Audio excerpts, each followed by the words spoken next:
Okie dokie, let's try this one more time. New poem here, uh, just calling it Brave New World and Other Brave New Worlds.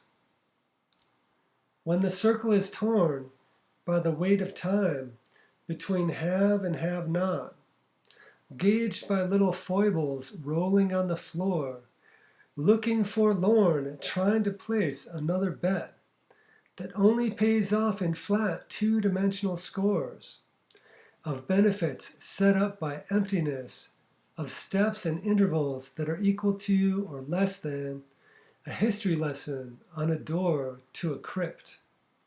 I just had to look under those shiny pennies that cover their eyes. They all took the bait that cost their lives, exchanged for a script of lies.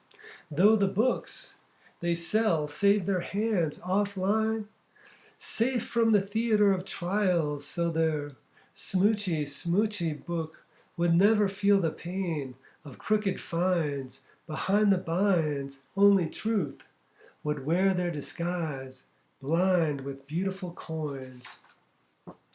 Underneath, friction casts her net. Over all the sailors and their visions they kept to themselves. In their overdue dreams they wept, waiting for signals of the wind from up their friends' insensitive sleeves. Every touch comes with a short rope, and every turn leaves familiar burns that become the private trends to conceive of the doldrums.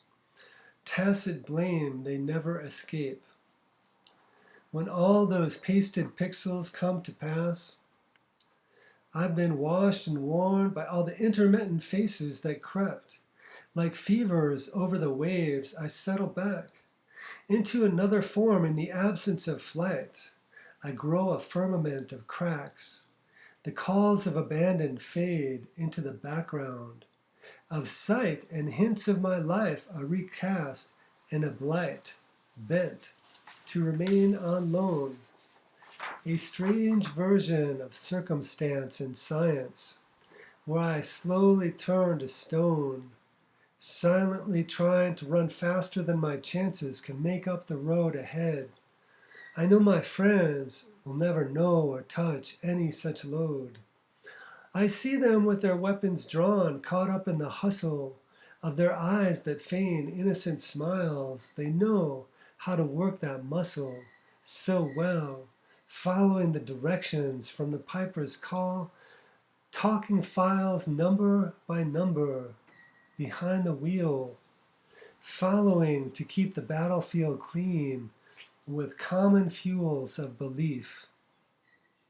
My lead boat burns all night in a concrete sea.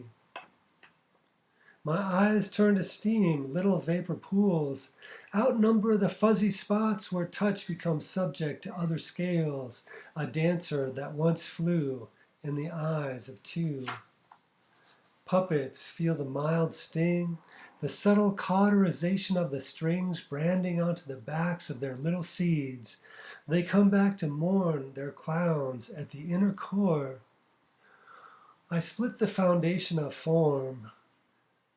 There's the worry forevermore. Bring them to the fore. Dissolve and coagulate the castle designs that pour and pour to escape the killing floor. Hollow is the war that fronts the numbness to carry all forms, with the rancid breath of death to celebrate their desperate convictions of survival, to stick to the life force by narrow laws that bring the laughter soundtrack to comfort the storage machine's lore and more than enough torture. Out on the sea where you best begin, bluebells are only something you can conjure through a contract. Like a terminal disease, all these pages to pretend who's going to win.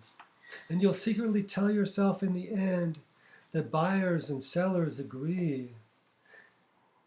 And you'll guarantee, for you'll sue them to keep it to yourself, and no one else will make sense of the wind that makes your head spin, unable to send a message to a friend who sings back to you with a raspy cough while you forget the rest of the audience. A rough exposure will demand the waves you can't resell, neither return nor compel, far or near, yourself or someone else to upend, offend, nor keep the peace or extend the place to survive the poisons we drank 1,000 years in the tank. Where is that button?